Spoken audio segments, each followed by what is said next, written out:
تو کہنے لگے کہ آپ وہ بہشتی دروازہ جس کو کہتے ہیں باب جنت, وہاں سے بھی گزرے ہیں؟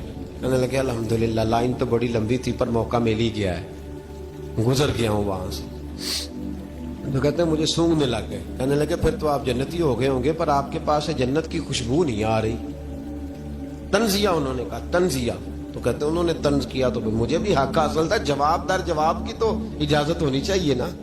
میں نے کہا مولانا کیوں, آپ کیوں سونگ رہے ہیں؟ کہنے لگے میں نے حدیث پاک میں پڑھا ہے کہ جنتی 500 سال بھی دور ہوگا تو اس کے پاس سے خوشبو آئے گی, یعنی 500 سال لگیں گے ابھی اس تک, تو پھر بھی جنت کی خوشبو آئے گی. تو آپ سے تو کوئی نہیں آ رہی. کہتے میں نے ان سے کہا آپ نے ایک حدیث پڑھی ہے, اگلی بھی پڑھ لینی تھی. حضور نے فرمایا جہنمی کو جنت کی خوشبو کوئی نہیں آئے گی. یہ نہیں پڑھی ہے آپ نے حدیث, یہ نہیں نظر سے گزری؟ تو کہتے ہیں اب وہ مولانا مجھ سے معذرت کرنے لگے. کہنے لگے یار آپ تو ناراض ہی ہو گئے. تو میں نے کہا بھی آپ نے کیوں چھیڑی بات؟ میں نے آپ سے کوئی ڈسکس کیا؟ آپ نے پوچھا کہاں سے, آپ پھر آپ ہی نے کہہ دیا کہ وہاں سے گزرے کہ نہیں جنتی دروازے سے, اور پھر آپ نے ہی اعتراض کر دیا. تو پھر ہمیں اتنا تو حق حاصل ہے نا, ہم آپ بھی کرتے ہیں تو ہو جاتے ہیں بدنام, اور تم قتل بھی کر دو تو چرچا نہیں ہوتا. ہمیں بھی تو حق حاصل ہے نا, اتنا تو جواب در جواب ہم دے سکتے ہیں. تو بھائی اس لیے صالحین کی محبت کبھی نہ چھوڑیں, اللہ کے بندوں کا پیار کبھی نہ چھوڑیں. کسی بزرگ کا ذکر ہو, کسی صحابی کی بات ہو, اہل بیت نبی, حتیٰ کہ انبیاء کرام علیہ السلام, اللہ کے انبیاء کی محبت, ان کی تعظیم, ان کا اکرام اپنے دل میں بٹھائیں, اس کو جگہ دیں. گزشتہ دور میں جو بادشاہ بھی نیک ہوئے نا, وہ بھی صالحین کی محبت کی وجہ سے نیک ہوئے. اورنگزیب عالمگیر اگر کچھ بہتر ہوئے تو اس لیے کہ ملا جیون نیک آدمی سے محبت کرتے تھے. محمود غزنوی کی بہتری کا سبب یہ تھا کہ حضرت سیدنا ابو الحسن خرقانی کے پاس جایا کرتے تھے. صالحین کی محبت نے بادشاہوں کے رخ بدلے, بادشاہوں کے. ان لوگوں کو پیار تھا تو حالات جہانگیر بادشاہ جایا کرتا تھا خواجہ اجمیر کے آستانے پر, تو لوگ کہتے ہیں کہ بڑے سخت دنوں میں بھی ہم اس کی آنکھوں میں آنسو دیکھا کرتے تھے. درد والی جگہ پہ جاتے تھے نا لوگ تو درد مند ہو جاتے.